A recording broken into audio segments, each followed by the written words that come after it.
Hey, so great to have you with us for our video follow through.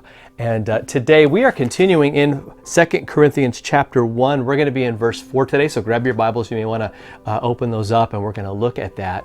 And I got to tell you, when we're talking about comfort, when we're talking about like, I'm in pain, I'm suffering, what an awesome thing it is to know that someone else is going through that too, isn't it?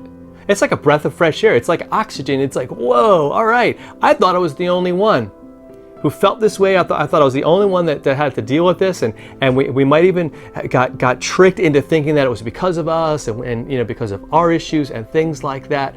And then just all of that just like sort of like an avalanche just sort of overwhelms us. And then someone comes along and says, yeah, me too. Not in a one-up kind of way, right? We've all been in those conversations, right? Somebody says they broke their leg. You're like, well, I broke both legs. And you're like, well, I had a, you know, and then you're back and forth comparing, you know, when you broke your elbow and then, you know, you were in traction and, you know, and all that stuff. No, I'm not talking about that at all. So when somebody says, hey, yeah, I lost somebody that I love. I had to deal with that moment when you got diagnosed with cancer or your loved one did. I know exactly what that feels like. Now I don't know how that feels for you, but I do know what it feels like. And for us, I mean, that is like, whoa. Somebody who understands, like somebody who gets it, somebody who's been there, who's suffered as I have, right? Paul says, look, he says, God comforts us, right? We heard yesterday, he's the God of all comfort, the Father of mercies. And what does he do? He comforts us in all our affliction. We can go to him and he's going to listen. He's not going to be too busy. He's not going to say, hey, what's your problem? He's going to go, okay, I get it. He comforts us in all our afflictions. Why? So that we might be able to comfort those who are in any affliction. What an awesome plan. See, we have a shared experience. Right? We know that pain. We know what it feels like to freak out and be like, oh man, what am I going to do?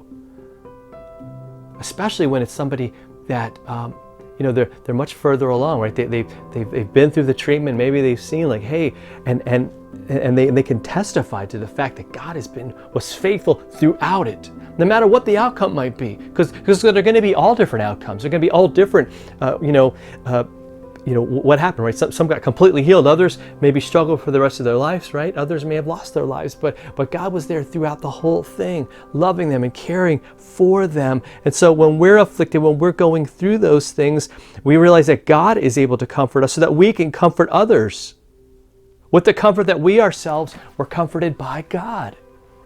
See, often we're like, what am I going to say? How do I respond? Well, this passage seems to be saying, like, you've got a story. Like, you've been through some stuff. You know what it is to struggle as a parent, or struggle as a student, or struggle as a single person, right? You've been there, you've done that. And God was faithful, and you have a story to tell about that. That might help that person be filled with hope. It might remind you that you have hope. All because you're reminded of who God is. The Father of mercies, the God of all comfort, the one who does comfort us, so that we will have that experience to share with others, and it'll benefit them. How awesome is that? I come across so many people who are in recovery ministries for this very reason, right? They battle with alcohol, they battle with drugs, and God saved them, and God surrounded them with people who help them through it and continue to help them through it, and they want to pull other people from the fire. So what's your story today? How has God helped you? Or how do you need help? I'm encouraging you, like if you're in need of help, seek out somebody, call somebody. Say, hey, I don't know what to do. It might just be someone that you know that's experiencing something very similar to you. Pray with them. And just see what God can do as he lifts you up, lifts both of you up. And I pray that this blesses you today, and we'll see you for another video follow through.